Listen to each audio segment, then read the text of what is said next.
दिन अगर मुझे थप्पड़ जड़ दिया होगा, कुछ सजा दी होती, तो शायद मैं आज फांसी के फंदे पे नहीं चलता। अब जो नहीं जानते, अभी से मेरा चैनल है, उसके ऊपर ओके करो, सब्सक्राइब करो और मेरे से जुड़े रहो। अखंड मंडलाकार ब्रह्मांड नायक श्री हरि नारायण भगवान के चरणों में दंडवत प्रणाम।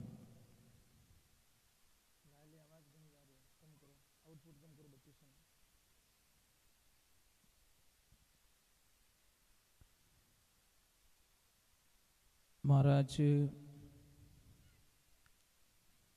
व्यास जी महाराज के द्वारा रचित, महाराज सुखदेव जी महाराज के द्वारा कथित श्री भागवत महापुराण को दंडवत प्रणाम। सर्व देवी देवता, ग्राम देवता और सभी कार्यकर्ता गण, सभी भक्तगण, सभी को दंडवत प्रणाम।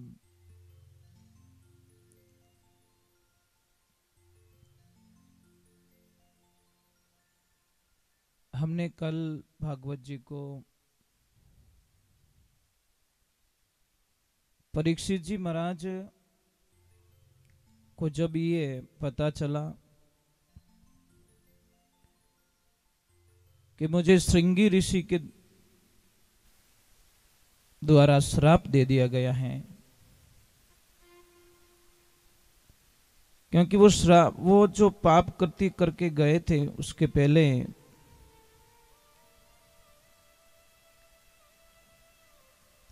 उनको पता चल गया। आपको पता है कि जब कोई आदमी गलती करता है, उस समय शायद उसको आभास नहीं होता, परंतु थोड़ी देर बाद में या वो जगह छोड़ने के बाद में उसको थोड़ा अलग फीलिंग होता है कि नहीं, कुछ तो मैंने गड़बड़ किया, कुछ तो गलत कर दिया मैंने।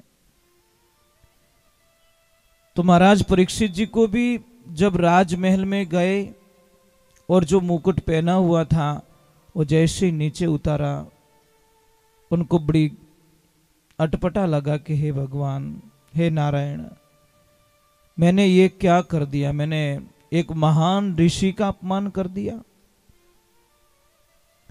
वो उनको अपनी गलती स्वीकार करने के लिए, उनको मनाने के लिए, उनका आदर करने के लिए कुछ तैयारियां कर रहे थे कि मैं इतना सोना लेके जाऊंगा, इतने हीरे लेके जाऊंगा, इतने सुविधाएं लेके जाऊंगा और महाराज जी को मैं भेंट चढ़ा दूंगा, उसके बाद मैं क्षमा याचना मांगकर मेरी गलती का प्रायश्चित कर लूंगा। इतने में समाचार आ ही गए कि महाराज आपको श्राप लग चुका है कि आप 7 दिन में आपको तक्षक आएगा और वो डसेगा और आपकी मृत्यु हो जाएगी। एक तरफ उसको दुर्भाग्य मान रहे हैं और एक तरफ भाग्य मान रहे हैं। भाग्य क्या मान रहे हैं कि मैं बड़ा नसीब वाला हूं कि मुझे सजा मिली, और गलती करने वाला उसका प्रायश्चित यही है कि वो भगवान से कहे, प्रभु मुझे सजा दो, मुझे छोड़ो मत, अगर अब छोड़ दिया तो मैं और कोई गलती करूंगा, मुझे छोड़िए मत। और आप लोगों ने, शायद सब लोगों ने वो कहानी सुनी होगी कि एक लड़का बालपने में स्कूल जाता है और वो किसी की पेंसिल चुरा देता है, और पेंसिल चुरा के जब माँ के पास में ले जाके देता है कि माँ, मैंने आज किसी लड़के के बैग में से पेंसिल चुरा दी है।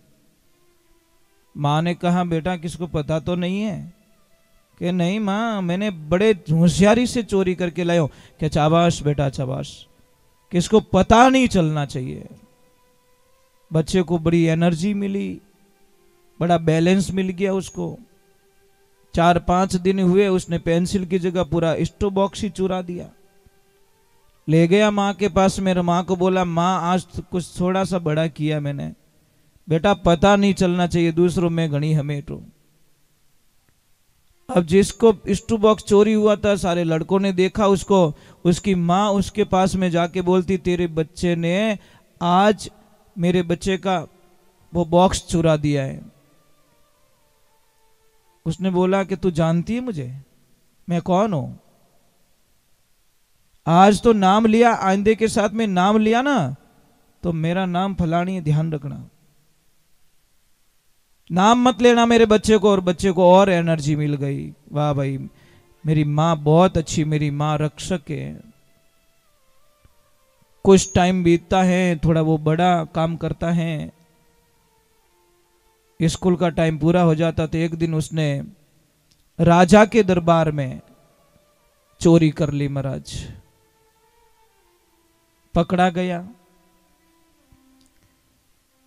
राजन ने बोला एक काम कीजिए,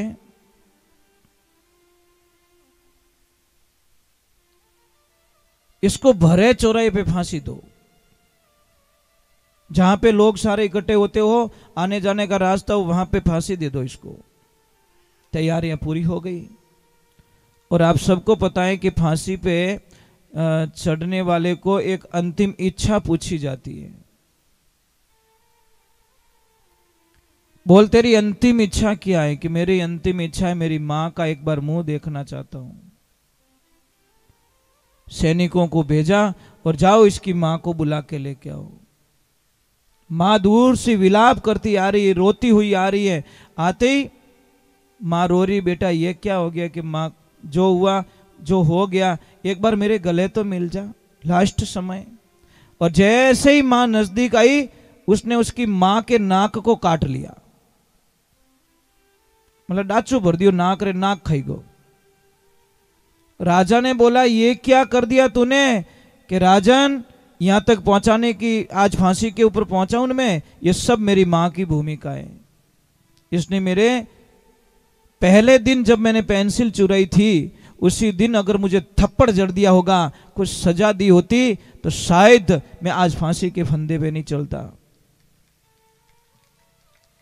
तो एक बात ध्यान रखिए, अपने बच्चों की पक्ष में खड़े मत रहिए आप, सत्य के साथ में खड़े रहिए। सत्य क्या, जान तो लीजिए पहले।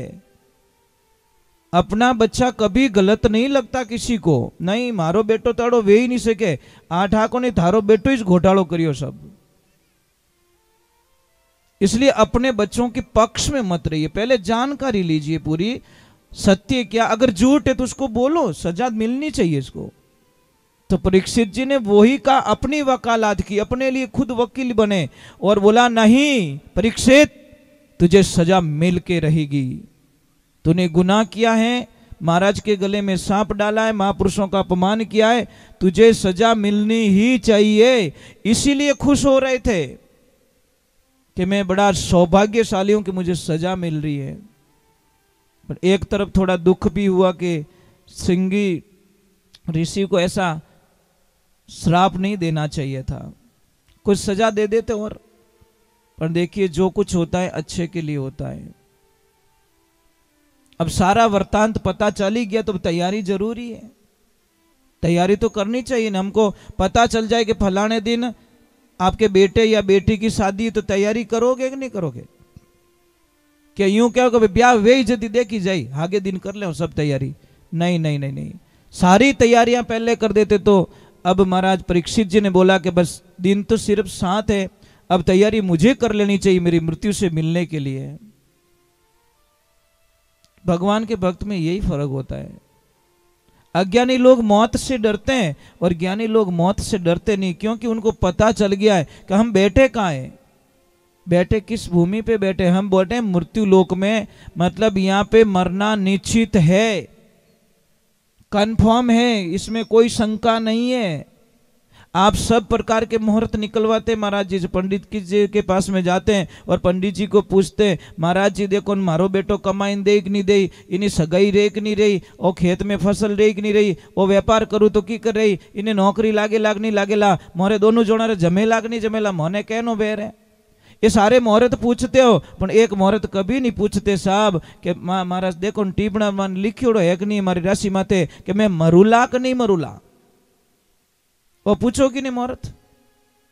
क्यों नहीं पूछते? पूछना चाहिए। ये तो मुहूर्त आपको भी पता है, इसमें क्या पूछना? आया हूं तो जाऊंगा, मरना तो निश्चित है, पर जाएंगे कब ये पता नहीं चलता साहब। एक बात का ध्यान रखना, कई लोग जन्म कुंडली बनवाते हैं, हम तो ये कहते जन्म कुंडली नहीं बनवानी चाहिए। समझ में आ रही नहीं क्यों नहीं बनानी चाहिए? मैं आपको एक राज की बात बताता हूं। समझ लीजिए जन्म कुंडली में लिखा है कि इसके भाई लिख दिया, भाई 23वीं साल में इसके योग में कुछ एक्सीडेंट लिखा है, तो आप तो 23 साल पहले ही मरना शुरू कर दिया आपने। 23 साल पता नहीं कब आएगा, तब तक तो आपकी बहुत एनी टाइम ए बेटा बाइक धीरे चली थारी कुंडली में लिखी उड़ो है, ए बेटा वो कर जे थारे अटे लिखी उड़ो है, ए बेटा यूं मत कर जे थारे अटे लिखी उड़ो है। आप तो पहले ही मरना शुरू कर दिया। बात कब बीतेगी पता नहीं, बीतेगी कि नहीं बीतेगी, पर उनमें लिखी उड़ो है। पछे कहे थारो ब्याह रहे तुम 3 साल बाद में थोड़े दोनों अलग रह जाओ, कटा होवेला कि नहीं होवेला, पर वो जन्म कुंडली रो सारो ले रे कटा लिखी उड़ो, क्यों मैंने पसंद नहीं आई तो डायरेक्ट बता दी, मैं पहले इसकी मार लिखी उड़ो टे मारता जजी को नहीं, उसका सहारा ले लिया। तो क्या करोगे आप लोग? हाँ पूछना चाहिए, पूछना चाहिए, पर आप लिखो मत कि नहीं भाई नामकरण कहीं है, नामकरण कर लो, बस बात खत्म कर दो। जन्म कुंडली तो मां सीता की और राम जी की भी बनाई थी, 36 के 36 गुण मिल रहे थे। फिर मां सीता को बच्चों को वनवास में जन्म क्यों देना पड़ा, वन में जन्म क्यों देना पड़ा? इसलिए समय का खेल निराला भाई, समय का खेल निराला, और समय के आगे झुकना पड़े चाहे कितना बड़ा बलवाना। विधि का जो विधान कोई दुनिया में बदल नहीं सकता, कोई नहीं बदल सकता। महाराज एक बात ध्यान रखना, जिस बच्चे का जन्म नेचुरल जन्म हुआ है उस बच्चे के ऊपर कुछ जन्म कुंडलियां काम करती हैं, और जिस बच्चे को ऑपरेशन के माध्यम से जन्म दिया उसके ऊपर कुंडली कभी काम नहीं करती, जन्म पत्री काम ही नहीं करती, तो उसके लिए काम करती नहीं मानने के लिए। मुझे एक बात समझ में ही नहीं आई अभी तक, अपनो देश बड़ो निरालो है, हम सब निराले हैं। कहा ट्रैफिक की लाइट लगी लाल, अटी देखिए पुलिस वाले नहीं, इधर देखा ट्रैफिक वाले नहीं है, निकल गो। लाइट कौन सी लगी? लाल। थोड़ी सी आगे गई मिनकी मिल गई, आडी फिर गई, वो बड़ी सुपर रहेगी। बोलो लाल सिंगल से नहीं रुका, पर मिनकी आडी फिर गई, वो बटी। अरे कहीं रियो भाई, अरे कि मरा साकईज मत कर, मिनकी रस्तो काट लियो। अरे थारी बोली रे उठे लाल निशान है तो ही तो निकल गो बिना परवाह, और अटे मतलब हम लोग कई तरीके से फंसे हुए हैं। कर्म प्रधान होता है, कर्म को कोई बदल नहीं सकता। परीक्षित जी के महाराज में वो विधि का विधान था कि आप जाओगे, आपको ये होगा, और आपके हाथ से ये होगा तो ही आगे का काम होगा, होना पड़ा। परीक्षित जी जाते गंगा तट पे और अपने मोक्ष के लिए वहां तप करने का विचार करते, पर सबको पता चल गया, आसपास के जितने भी ऋषि मुनि थे, जितने राजा महाराजा थे, सबको पता चल गया कि महाराज परीक्षित जी को श्राप लग चुका है और 7 दिन में उनका शरीर छोड़ना पड़ेगा। तो भाई मिलना तो पड़े, भला आदमियों को नहीं मिले सा, भला आदमियों को मिलने वास्ते टाइम निकालना पड़े। भगवान की ऐसी लीला हुई, जहां परीक्षित जी महाराज रुके वहां पे हजारों ऋषि, हजारों राजा परीक्षित जी से मिलने के लिए आ गए। अब परीक्षित जी ने बोला, इतने महापुरुष यहाँ साधु संत आए तो कोई न कोई तो मुझे रास्ता बता ही देंगे। अब रास्ता कैसा कैसा रास्ता? सबको पूछा कि मेरे पास सिर्फ 7 दिन है, मुझे करना क्या है, मैं मेरी मुक्ति के लिए क्या ऐसा करूं कि मेरा मोक्ष हो जाए। सारे ऋषि मुनियों ने बोला कि महाराज 7 दिन का तो कोई अनुष्ठान नहीं है, 41 दिन का हो सकता है, 88 दिन का हो सकता है, और किसी का तो जिंदगी भर भी मोक्ष नहीं होता, इसकी तो गारंटी हम नहीं ले सकते। एक बात का ध्यान रखना, महाराज परीक्षित जी कह रहे कि मैं इतना भाग्यशाली हूं, इतना नसीब वाला हूं, दंडवत प्रणाम करता हूं श्रृंगी ऋषि को जिसने मुझे श्राप दिया। क्यों? महात्माओं को बोला कि हे महात्माओं, मैं अगर चाहता तो भी आपको यहां पे नहीं बुला सकता, मेरे राजमहल में आपको नहीं बुला सकता, और आप बिन बुलाए हमारे यहाँ पे आए हो, हमें दर्शन देने के लिए आए हो। मेरा तो अभी जन्म आनंद में चला गया, अब मुझे कुछ कामना रही नहीं। महाराज, कोई महाराज जी थे, 2 भाई, एक भाई नीचे रहता, एक ऊपर के माले में रहता। एक भाई क्या साधु संतों के थोड़ा टच में था, एक नफरत करता महाराज से, इतनी नफरत करता, जैसे ही महाराज जी उसके नीचे वाले फ्लोर में भिक्षा लेने के लिए आते तो वो ऊपर वाले को इतना गुस्सा आता कि जिसकी कल्पना नहीं। वो तो बाबा रो चक्कर में पड़ गो, ए थाने कहीं दे, वो कहीं दे, यहाँ जो नहीं बोलना है वो बोल रहा है। वो भोला आदमी था बेचारा, जाके बोल देता कि महाराज वो मेरा भाई है ना, आपसे नफरत बहुत करता है। तो महाराज जी ने बोला वो मेरे से नफरत कर रहा है तो करने दो ना, क्या फर्क पड़ता है। एक दिन समय का संजोग, महाराज गए परंतु डायरेक्ट ऊपर चले गए, जहां फर्स्ट फ्लोर में उसका भाई रहता था ऊपर, वहां पे गया और डायरेक्ट खप्पर आगे करके बोल दिया भिक्षाम देही। कोई नहीं अंदर। एक छोटा सा बालक अपने छोटे छोटे हाथों से एक रोटी उठा के लाया और लाके महाराज जी को खप्पर में दी। महाराज जी ने उसके सिर के ऊपर हाथ दे दिया और महाराज जी चले आए। विधि का विधान, कागला रो बैठनो, डाली रो भागनो। संध्या काल हुई, बच्चा खेल रहा था ऊपर, कोई कारणवश उसका पैर फिसल गया और बच्चा डायरेक्ट नीचे। अब वो भाई था, भाई का लड़का, आखिर में थोड़ी आवाज बढ़ाओ, आखिर में आत्मा बढ़े ना कि आखिर में मारो भाई है, वो महाराज जी कने खबर पहुंचाई कि महाराज जी गड़बड़ हो गई। पहली बार इन घर में थोरो जानो रियो, और उन घर में ऐसी घटना आ गई तो वो रिया बढ़े आ गई तो यूं थाने चावी कोनी, और भले ही देखो कर्म एड़ा आज ही थारो जानो रियो और आज ही उनो बच्चो नीचो पड़ गो। बड़ी अनहोनी घटना हो गई महाराज। अब तो उसका विश्वास और टूट चुका है। महाराज जी बोले कुछ लगी तो नहीं है? कि नहीं महाराज, लागी तो कोनी, तो भगवान भलो करियो कि नीचे पड़िया बिस्तर और बच्चों का ही करियो ऊपर पड़ियो जड़ी बिस्तर माथे पड़ गो, नुकसान तो कुछ नहीं हुआ। भगवान ने शुक्रिया अदा करी, हे प्रभु बड़ी तेरी कृपा है। अरे भाई तुझे पता है, कल ही मुझे पता चल गया कि इस बच्चे की कल मौत है।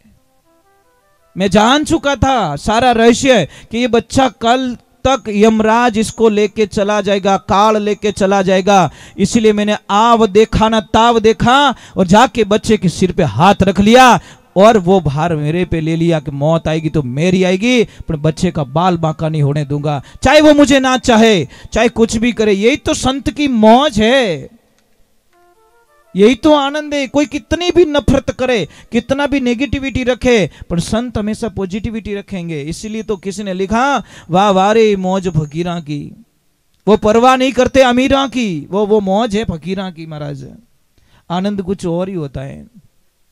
तो महाराज वहां पे भगवान की लीला होती है। सुखदेव जी महाराज, जब परीक्षित जी महाराज ने सारा प्रश्न वृत्तांत सुनाया सबको, किसी ने हाँ नहीं बोली,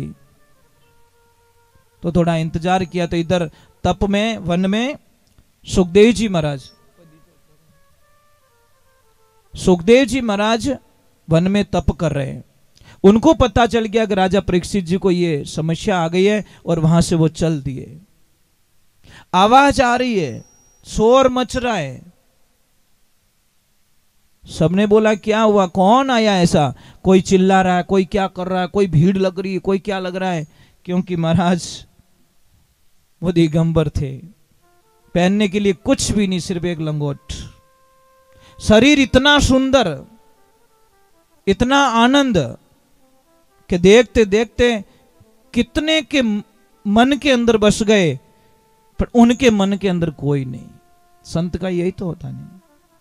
संत सबके मन में हो सकता है, पर वो संत किसी को मन में लेके ना घूमे, सिर्फ एक के अलावा। उनको तो कुछ नहीं, कोई उनको क्या कह रहा है, कोई क्या कह रहा है, कोई क्या कह रहा है। जैसे ही सुखदेव जी महाराज आए, सारे संत ऋषियों ने हाथ जोड़कर प्रणाम किया। उन्होंने बोला कि प्रणाम का वदावा का कोई टाइम नहीं है, समय मत बिगाड़ो, कोई आसन की अपना। और प्रश्न पूछा कि महाराज मुझे मोक्ष चाहिए। उन्होंने आओ देखा न ताव देखा, आसन बिछाया और डायरेक्ट बैठ गए, समय की बर्बादी नहीं।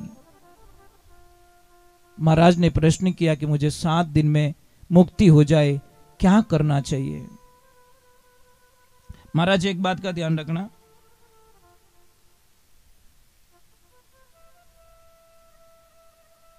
कोई महाराज जी थे, स्नान करने जाते रोज। एक वेश्या का घर रास्ते में ही। ज्यों महाराज स्नान कर पाछा आवतन बाई एक ही प्रश्न पूछती वेश्या कि महाराज कच्चा हो कि पक्का। महाराज कुछ नहीं बोलते, अपनी धुन में मस्त। फिर गए, फिर पूछते महाराज आप कच्चा हो कि पक्का हो। महाराज बोली को नहीं, आप धुन में मस्त। करते करते करते वेश्या ने पीछा नहीं छोड़ा। महाराज भाई पक्की भी ठाए कि महाराज इतना बजे अटे आवेला, 1000 काम छोड़, रोटी बड़े तो ही बड़े, पर दौड़ नीचे आनो। और महाराज ने पूछनो महाराज कच्चा हो कि पक्का। वही पक्की। महाराज करते करते करते महाराज जी का अंतिम दिन आ गया, महाराज जी चले गए, जवाब नहीं दिया। जब लोग लेके निकले, और बहुत भले संत थे इसलिए सबके दिलों में थे, महाराज सबने अंतिम यात्रा निकाली, बहुत सारा खर्चा किया, बैंड बाजा मंगाया, ये मंगाया। और जैसे ही लेके निकले, वेश्या को पता चला वो महाराज चले गए। वो बोले बिना बोले कैसे चले गए, मैं भी देखती हूं। माने मारो जवाब ही कौन दी, और इया जावे। मैं कच्ची नहीं हूं, वर्षों बीत गए मुझे उत्तर के इंतजार में, और मुझे उत्तर नहीं दिया, और बिना कहीं गया परा। उसने रोको इनको। बोले क्या करेगी, मैं दर्शन करना चाहती हूं। अरे भाई तू तो गंदी औरत है। अरे गंदी बंदी कुछ भी है, मारे कोई वचन दियोड़ो है, आपने कोई मांगो तांगो बाकी है, अरे ऐसे मैं जाने दूंगी नहीं। बोली महाराज हमें तो बता दो कच्चा हो कि पक्का। सब क्यों भाई, महाराज तो काले किया है, कहीं कच्चा पक्का रो खेल खेले रही है। बड़े बोली महाराज कच्चा हो के पक्का, एकदम। बोले कि भाई हमें पक्को हूं, मैं हमें पक्को हूं। क्योंकि जब तक जी रहा था तब तक तो मुझे थोड़ी शंका थी कि क्योंकि कदी कदी अच्छो ड्राइवर महाराज भजीड़ मेल दे, नहीं कहे कि 50 साल रे माने एड़ो हैवी ड्राइवर है, इन्हें हाथों कदी एक्सीडेंट नहीं रियोड़ो और उणूज भजेड़ लगी जाए। इसलिए ये मत सोचो कि मेरी उम्र 70 साल की हो गई, अब मेरे से गलती नहीं होगी। गलती का अगर मौका दोगे साहब तो गलती हो जाएगी। आप चांस में वो मत देखिए कि, क्योंकि गलती में उम्र नहीं देखी जाती। आप गलतियों से बच के रहना सीख सकते हो। कमल होता है ना साहब, कमल कीचड़ में रहता, अपने कीचड़ को टच नहीं होने देता। हम संसार में रहे तो परीक्षित जी महाराज को सुखदेव जी महाराज ने बोला विरक्ति करो। विरक्ति क्या, मोह माया, सबको कनेक्शन खत्म करो। कि कैसे करो, तो महाराज जी तो देखो संत लोग तर्क से समझाते। कभी भी एक नारियल मंगाया, ये पानी वाला, और पानी वाला नारियल मंगा के बोला कि इसको तोड़ो, परंतु शर्त ये है कि ये नारियल अंदर से नहीं टूटना चाहिए, खाली बाहर बाहर का खोलिया निकालो। ऐसे हिलाया तो वो तो पानी। बोले महाराज ये तो नहीं हो सकता। कि क्यों, कि वो तो चिपियोड़ो ही ने, ये नारियल चिपका हुआ है, अगर बाहर की कवर को तोड़ूंगा तो अंदर का कवर जरूर टूटेगा, और ये नहीं हो सकता। कि क्यों नहीं हो सकता, कि वो इन हाल टच में है। तो महाराज ने बोला कुछ और उपाय, तो मंगाया सूखा नारियल, जो ऐसे बजाए तो अंदर खाली नारियल बज रहा था, पानी नहीं बज रहा था। महाराज बोला अब इसको तोड़ सकता हूं, तो बोला कि इस नारियल जैसे हो जाओ। रहो नारियल में, टच मत रहो, तुम अकेले हो जाओगे। जब अकेले हो जाओगे तो इस खोखले को कोई तोड़ सकता है, तुमको कोई नहीं तोड़ सका, तुम बच जाओगे। परंतु अगर टच में हो तो आप भी साथ साथ में टूट जाओगे। ये बात अवश्य ध्यान रखे महाराज। राधे राधे। अगरबत्ती प्रभु वहीं करना मंदिर में। हाँ जी, यहाँ पे लगा सकते हो ऐसे। हाँ जी, राधे राधे बोलना पड़ेगा, थोड़ा जोर से बोलो ना। नहीं नहीं नहीं, कंजूसी नहीं भाई। क्या तो जिम आवना ही नहीं, जिम आवना तो पचे रोटियां गिननी नहीं कि भले लाऊं कहीं मेहमान के धापोड़ी नहीं लाऊं तो बढ़िया, दुख मत देखो। जब भगवान की शरण में हरि शरणम कह देते हैं, उसके बाद में कंजूसी क्यों महाराज। राधे राधे राधे। तो महाराज परीक्षित जी को सुखदेव जी महाराज का बहुत अच्छा प्रश्न लगा और महाराज जी ने बहुत ही अच्छा उत्तर दिया कि करना क्या। पहला पड़ाव कहां से शुरू हो रहा है, 3 चीजें बताई, स्मरण, दूसरा स्मरण और तीसरा है कीर्तन। 3 रास्ते बताए। सुनो तो ध्यान से सुनना, मतलब मन विचलित नहीं होना चाहिए, एक एक शब्द का ध्यान रखना पड़ता है। और पता है लॉटरी लगती है ना साहब, तो 1 नंबर गलत आता है तो लॉटरी खत्म हो जाती है, और 1 नंबर सही आई गोरे तो करोड़पति बनाए दे रोडपति ने। ये भी हमारी लॉटरी, ध्यान रखना। कौन सा शब्द आपके पास में आएगा और कौन सी नई जिंदगी स्टार्ट होगी आपको भी पता नहीं है और मेरे को भी पता नहीं है, ये तो भागवत जी जाने। तो पहले सो ध्यान लगा के सुनो। आप सोच रहे हो कि एक छोटी सी बात है, स्टैंड पे गाड़ी पड़ी है, गाड़ी तो पड़ी है पर ड्राइवर नहीं है। अब गाड़ी ने जान के भाई हाले को नहीं है, मने रावत भाटा जावणो, गाड़ी के माइलो है ही को नहीं, मने ले जाओ जो है ही को नहीं। एड्रेस तो साहब हम किसको बताते, ड्राइवर को बताते। गाड़ी रे चेपियों कोई गाड़ी बट ले जान छोड़ने वाली नहीं है, ये ड्राइवर को, ये तन आपकी गाड़ी है, ध्यान रखना, और मन आपका ड्राइवर है। इस मन को समझाओ कि तू ही गाड़ी में बैठो रहे, शांति हूं, अट उठ भटक रो तो मत, फिर थारे भाड़ो आवे को नहीं, पच के धंधो नहीं रहे बैठो, आखो दिन रो तो फिर गाड़ी हुनी छोड़े। तो इस शरीर ने हुनो छोड़ रो, मन आगो पचो फिरेला तो थाने कोई फायदो मिलन वालो। देखो शरीर की पूर्ति के लिए ये मुख बनाया और यहां से पूर्ति होती है। भूख लागे तो कानड़ा में थोड़ी जूस गालो, समझ में आ रही नहीं। कानड़ा बंद कर पाछे मुंडो फाड़ो तो मारी आवाज सुनाई दे। तो रास्ते ही पूरा अलग दे दिया मन तक बात पहुंचाने के लिए। आउटपुट इनपुट, ये ध्यान रखे। तो बराबर ध्यान लगा के सुनिए, आप प्रेम से सुनिए। दूसरा नाम स्मरण, मतलब उसको चिंतन करिए, आप बार बार रिपीट कीजिए, बार बार रिपीट कीजिए, बार बार रिपीट कीजिए, रिपीट करो करो करो करो करो। आपको पता है कि एक दिन दौड़ने वालो आदमी दूसरे दिन में बुखार आ जावे या हाथ पग दुखने लाग जावे, पर सेकंड डे भले दौड़े, थर्ड डे भले दौड़े तो પછી भी कोई तकलीफ नहीं आवे। वो तो एक दिन ही दौड़न के मारे तो फौज में कौन जान वाजन होतो ही रहतू, तो गोली आटी छोड़ तू, तेरे वश की बात नहीं है। फौज में जाना कोई वश की बात थोड़ी है साहब, वहां पे इतना हार्ड वर्किंग होता है, जो कच्चा होता है वो वापस आ जाता है। और तीसरे नंबर बताया कीर्तन, कि आप खूब कीर्तन करो, आनंद लो।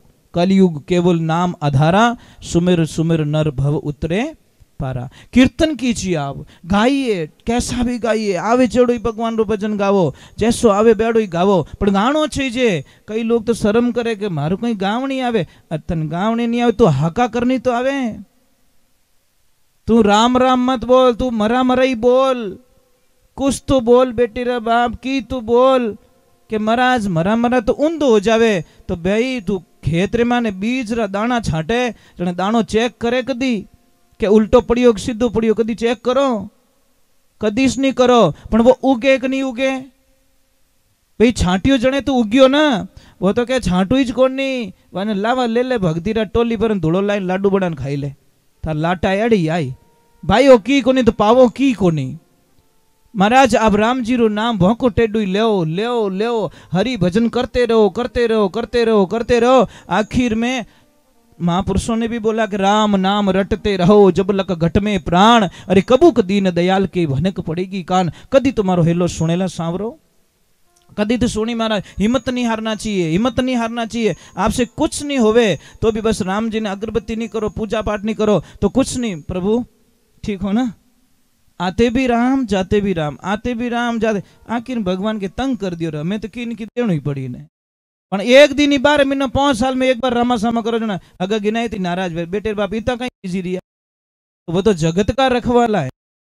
जब अपना ये लोग ही नाराज हो जाए महाराज, इस शरीर के लिए हम कभी अहंकार न करें। शरीर की कोई परिभाषाएं नहीं होती, कितने दिन चलेगा कोई ठिकाना नहीं है। मैं आपसे एक प्रार्थना कर रहा हूं, आपका जीवन है, आपका जीवन 2 तरह का है। सबसे पहले कोई आदमी यहां से लकड़ी लेके जा रहा है, भाई यहां पे भंडारा चलता है, तो भंडारा वालों ने बोला कि भैया संध्या काल हो गई है और भंडारे में यहां पे धुने पे लकड़ी खत्म हो गई है। एक काम करने, तेरी बड़ी कृपा हो जाएगी, आधी लकड़ी तू मुझे दे दे, आधी लकड़ी तेरे घर पे ले जा। तो वही बाबा का कोई परम भक्त था, महादेव का भक्त था, उसने देर नहीं की, लकड़ी को काटा, आधा पकड़ा दिया धुने पे और आधा लेके चला गया घर पे। लकड़ी कितनी? 1। भाग कितने हो गए? 2। एक पहुंची घर पे और एक पहुंची धुने पे। अब दोनों को अग्नि मिली है साहब, दोनों को अग्नि मिली है। घर के चूल्हे में भी अग्नि मिली और धुने पे भी अग्नि मिली, पर देखिए दोनों का वर्चस्व पूरा धरती आसमान का फर्क हो गया। जो लकड़ी धुने पे जलाई गई, जो लकड़ी चूल्हे में जलाई, उनो बनियो राखोड़ो, कहीं बनी राख बन गई। और जो लकड़ी धुने पे जलाई उनी बन गई बबूती, केसर बन गई महाराज। सिर्फ एक थोड़ा सा रास्ता चेंज किया उसने, एक गई मंदिर, एक गई घर्रा चूल्हा में। समझ में आ रही कि नहीं आ रही? तो आपका जीवन है। मैं ही नहीं कहता कि मंदिर पे आके बैठ जाओ, हम ये कभी नहीं कहेंगे। आप तो घर पे भी कीर्तन करने का आइडिया बताता हूं, आप घर पे लगा दो, रसोई में बर्तन धो रहे हो साथ साथ में गाओ, बज रहा है घर पे। पण ए टाबरिया लगावण दे तो टाबरा ने सीजे फिल्म। कोई भी बच्ची ने मां काम बढ़ा दे, बेटा वो काम कर ले, तो प्लीज मम डोंट डिस्टर्ब मी, मम्मी मैंने डिस्टर्ब मत कर, मारे फेवरेट सीरियल आ रही है, क्योंकि बर्बादी इनू लिखी जी मारी। अगर ये नहीं देखूंगे मैं आगे बर्बाद कैसे होंगी। अरे बेटी रामायण देख लेती, तने कोई संस्कार मिलता, कोई भगवान का भजन सुन लेती, थारा विचार गंदा विचार नेगेटिविटी में पॉजिटिविटी में आ जाता। कौन कहते महाराज नहीं हो सकता? सब कुछ हो सकता है। एक आदमी राजमहल में काम कर रहा है, राजमहल में एक दिन झाड़ू निकालते निकालते उसकी नजर अचानक ऊपर झरोके में चली गई, और जैसे ही देखा तो वहां पे राजकुमारी खड़ी भगवान को निहार रही थी, सूर्य नारायण को निहार रही थी, सूर्य भगवान को जल चढ़ा रही थी। जैसे ही देखा तो वो झाड़ू यहीं पकड़ी रह गई, वही देख तो ही रह गयो, क्योंकि उसने ऐसी सुंदर स्त्री कभी देखी नहीं। अब उन दिमाग ही काम करना छोड़ दियो। वो बोलियो, ए भगवान इतनी फूटरी, इतनी सुंदर, अगर ये लड़की एक रात के लिए मेरी पत्नी बन जाए तो मेरा जीवन धन्य हो जाएगा। पर बने कहां राजा भोज, कहां गंगू तेली। परंतु महाराज मैंने बोला चिंता होती है नहीं, वो तिल तिल मारती है। स्लो स्लो स्लो मीठा जहर कहते हैं हम उसको, धीरे धीरे धीरे इंसान के खत्म कर देती है। अब वो घर पे गया तो खाना नहीं खा रहा, नींद नहीं आ रही उसको, बात नहीं कर रहा ठीक से किसी से, सबके ऊपर गुस्सा गुस्सा चिढ़ना। वहां पे भी अटू झाड़ू निकल जाए तो बटू निकली को नहीं, जटू काटो जटू नहीं काटे, जटू नहीं काटनो बटू झाड़ू काटे। उसके दिमाग में राजकुमारी। कुछ टाइम हुआ, देखो पत्नी होती है ना साहब, आदमी की आंखों को देखकर पता कर देती है हमारा पति सुखी है कि दुखी है। उसकी लक्ष्मी सत्संग में जाने वाली थी, भागवत सुनने वाली थी, भगवान की पूजा पाठ करने वाली थी। उसने बोला पतिदेव कोई भी मन री बात रहे तो मैंने बताओ, मैं गुस्सो नहीं करूं। कि सच में नहीं करेगी कि नहीं, कि मारा मन रे माने वह राजकुमारी बस गई है और मैं उसके बिना जी नहीं सकता। वो सिर्फ एक रात के लिए मेरी पत्नी बन जाए तो मैं कभी जीव सकूं, नहीं तो मैं कुछ ही दिनों में मरने वाला हूं। पत्नी ने बोला कोई बात नहीं, ठीक है, मैं कोशिश करती हूं। या तो पचे मौतरो निमंत्रण पत्रिका आई है या पचे कटे काम हो गई है। अब वो महाराज सुबह का टाइम गई राजमहल में और बोला राजकुमारी से 2 बात करनी है। दासियां लेके गई, रोने लगी, हे राजकुमारी जी, मेरा सुहाग बचाना या नहीं बचाना आपके हाथ में। राजकुमारी बोले मैंने क्या किया? कि कुछ नहीं किया। आपको झरोखे में मेरे पति ने देख लिया और आप उसके दिमाग से बिल्कुल नहीं निकल रहे हो, तो क्या करूं मैं? कुछ नहीं करना है। वो बोलते कि एक रात के लिए आप उसकी पत्नी बन जाओ। राजकुमारी हंसने लगी। वो भी भगवान की भगत थी महाराज। भगवान का भगत यूं तो काम सॉल्व करिया करे, अनाड़ी होती तो तलवार मंगाती, बुल्ला इनमा तो बढ़ा देती महाराज। उसकी औकात क्या, जो मेरे सामने देख लिया, मेरा चेहरा उसने कैसे देख लिया? वो बड़ी गहरी थी महाराज। एक ध्यान रख, जो गहरो आदमी रहे ना, वो 1000 गालियां सुननी, एक पाछी गाल नहीं बोले। गहरे आदमी की परिभाषा बताता हूं। और ओछो आदमी एक कह दो जो 50 गालियां पाछे मिल जाएगी। फर्क है तो सब्जी बता रही है। राधे राधे राधे राधे महाराज, क्या बात है, दर्शन दे ही दिया आपने। अरे प्रभु दर्शन तो आपके होते। जय श्री राम। बधाई, बहुत बहुत अभिवादन आपका, बहुत स्वागत भागवत जी में। देखो 2 दिन से साहब जी कल भी हाजिरी लगा के गए थे और आज भी हाजिरी लगाने के लिए पधारे। भाव बिना नहीं आया जा सकता। सब चेयर लगा दीजिए। भाव होते हैं ना, भाव कहीं पे भी खींच के ले जाते हैं। अब वो भगवान की कृपा हुई, वो प्रार्थना कर रही, तो वो क्या सत्संग सुनने वाली थी राजकुमारी, भगवान की कथा करने वाली थी, भगवान को मानने वाली थी। उसने बोला ठीक है, भेज दो उसको, मैं तैयार हूं। अब वो तैयार हो के आया। आपको पता है, कोई बोल दे तेरी लॉटरी लग गई तो बिनु चेहरा 1 सेकंड में चेंज हो जाए। कितना ज्यादा वक्त नहीं लगता, 1 सेकंड में उसके चेहरे पे कुछ नूर आ जाते हैं, हंसी आ जाती है। भगवान की कृपा हुई। वो जैसे ही गया तो उसको बोलो नीचे मत बैठिए, आप ऊपर बैठिए, आप मेरे पति के रूप में यहाँ आए हो, स्वागत है आपको। जिस थाल में राजा भोजन करते उस थाल में उसको भोजन करवाया गया और उसको पूछा गया कि अब बोले आपकी क्या इच्छा है?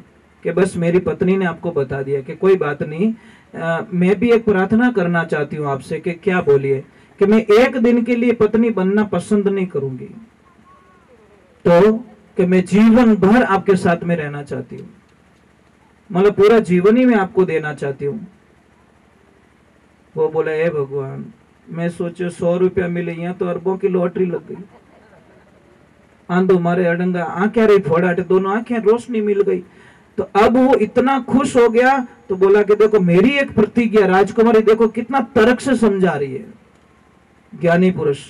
राजकुमारी ने बोला कोई बात नहीं, जिंदगी भर के लिए अपनी अर्धांगिनी बन जाऊंगी, पर मेरी एक शर्त है। वो बोले आप जो बोलोगे मैं करने के लिए तैयार हूं। कि आपको करना कुछ नहीं है, जंगल में मेरा इष्ट है शिव, मैं पूजा करने के लिए वहां जाती हूं और 41 दिन के लिए आपको शिव का अनुष्ठान करना है।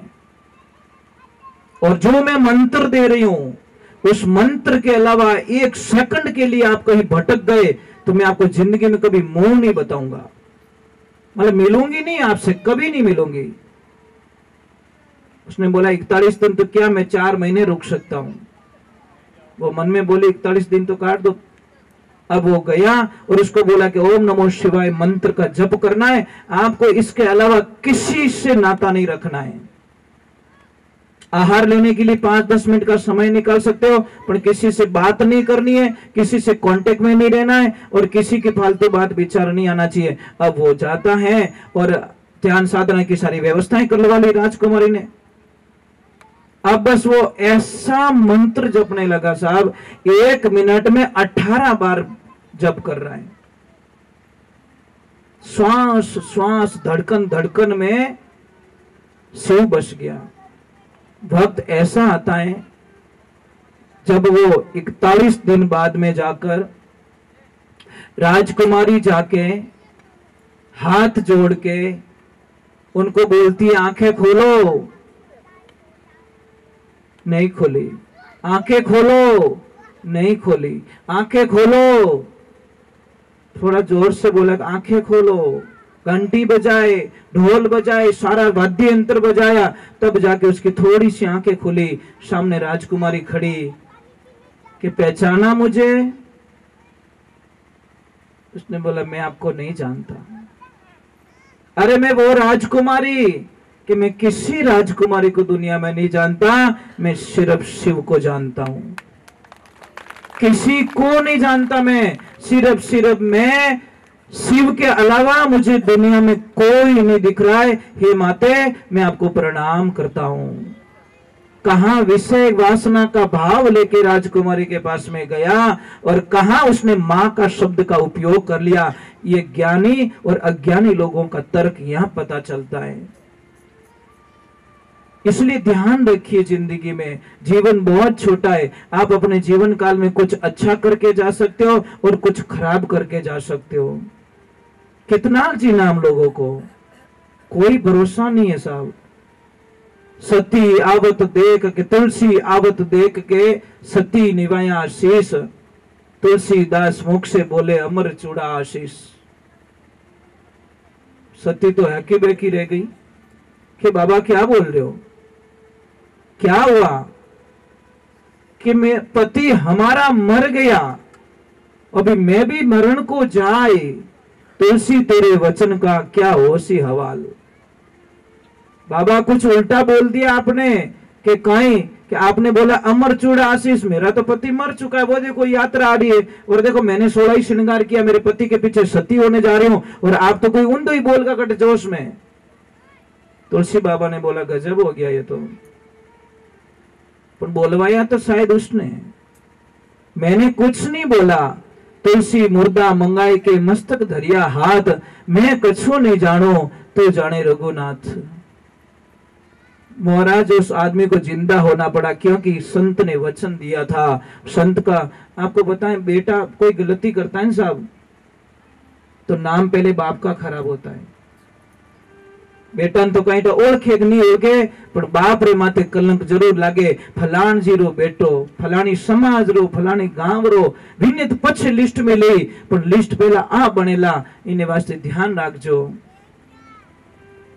जीवन को दाग लग जाए, हमारी वजह से किसको तकलीफ नहीं होनी चाहिए। सबसे पहला संसार में सबसे सुखी व्यक्ति वो हैं जिन्हें पड़ोसी बढ़िया मिल गो, और जिन्हें पड़ोसो बढ़िया है उन्होंने सुखी जीवन कोई हो ही नहीं सके। महाराज घरो पड़ोसी बढ़िया रहे तो सुबह उठते ही राम राम करो कि नहीं करो, અને ખડૂસ રહેતો સુબેરો કચરો ઢગલો હટી મિલે, પછી નીકળે જાડુ રી મહાભારત ખેંચાતા ઓ તું ને કયો આ આટનું જાડું ફેંકે બાબટનું જાડું ફેંકે दोनों खड़ी जावे।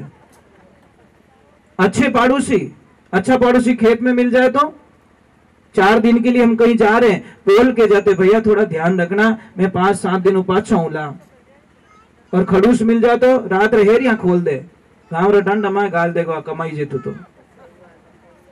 और दुकान पे पड़ोसी अच्छो रहे तो वाह भाई, 5 मिनट कहीं जाते तो बोलते शेर जी ध्यान रखना, ग्राहक आई तो रोकना, और वो रोक के रखता भैया 2 मिनट रुको ना आ रहे हैं। खड़ूस रहे तो कि नहीं वो तो शेर जी तो कोटा की ओड़ा गया करे रावत बाटा, समझ में आ रही, वो दूर बताएगा ताकि वो ग्राहक वहां ना रुके।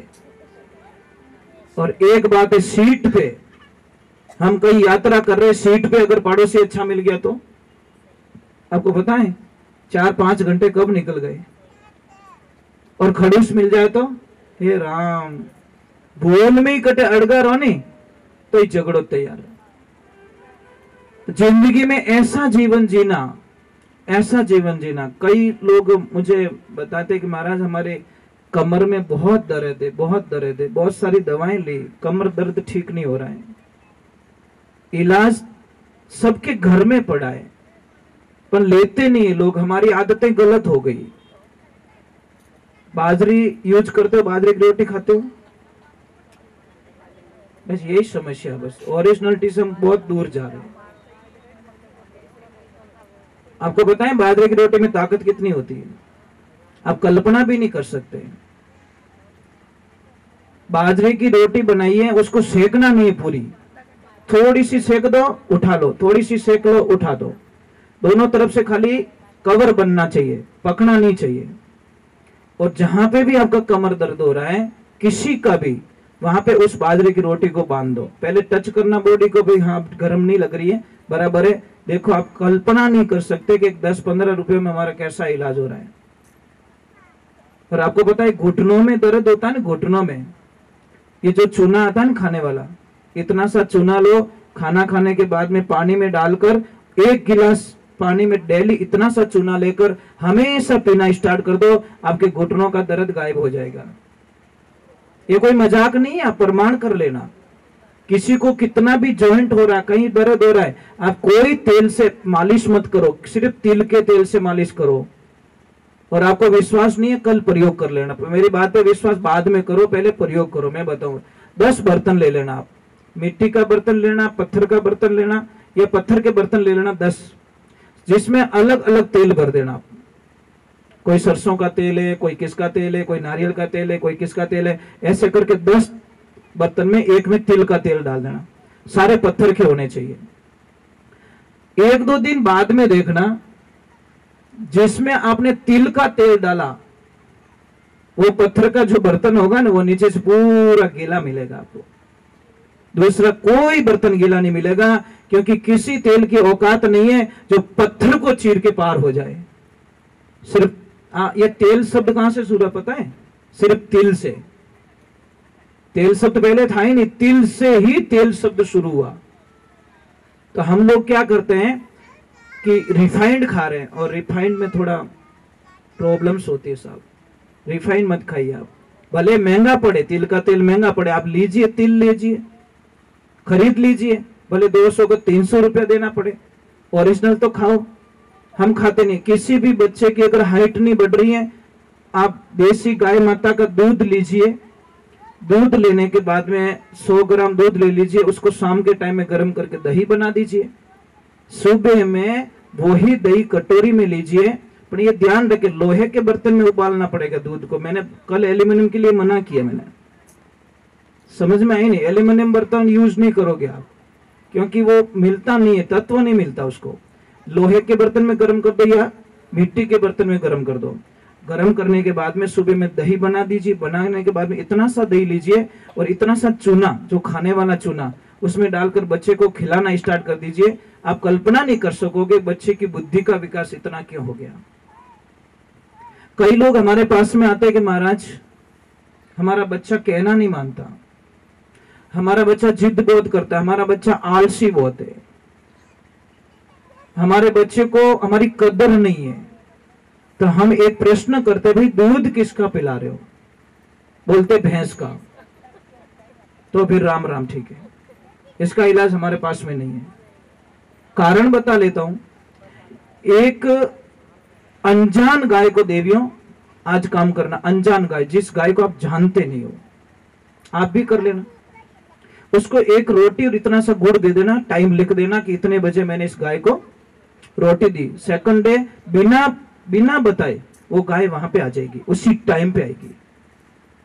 और भैंस को बादाम का हलवा खिला देना, चली जाएगी भैंस, घर पे मालिक इंतजार कर रहा है, और जैसे ही उसको कीचड़ मिलेगा वो मेकअप कराने के लिए ब्यूटी पार्लर में घुस जाएगी, कीचड़ में घुस के वापस निकलेगी। उसको मालिक से, बच्चे से कोई लेन देना नहीं है, उसको कीचड़ चाहिए। जिसकी बुद्धि ही कीचड़ में आनंद में लेती हो, वो कैसे हमारी शुद्धता हो सकती है। दूसरे नंबर, अब एक बछड़े को छोड़ना, भैंस के बछड़े को 10 भैंसों के बीच में 8 भैंस की लात खाएगा ना, तब उसकी मां मिलेगी उसको। और गाय के एक बछड़े को 100 गाय के बीच में छोड़ना, विथिन 2 मिनट में उसकी मां को ढूंढ निकालेगा। वो कोई गाय रे नीचे जान नहीं पड़े, वो डायरेक्टली उसकी गाय माँ को ढूंढ देगा। अब भैंस रो दूध पिए ना रो टबर आप जिद करे तो करे लाई में कोई शंका नहीं है, गाय का दूध पिलाओ।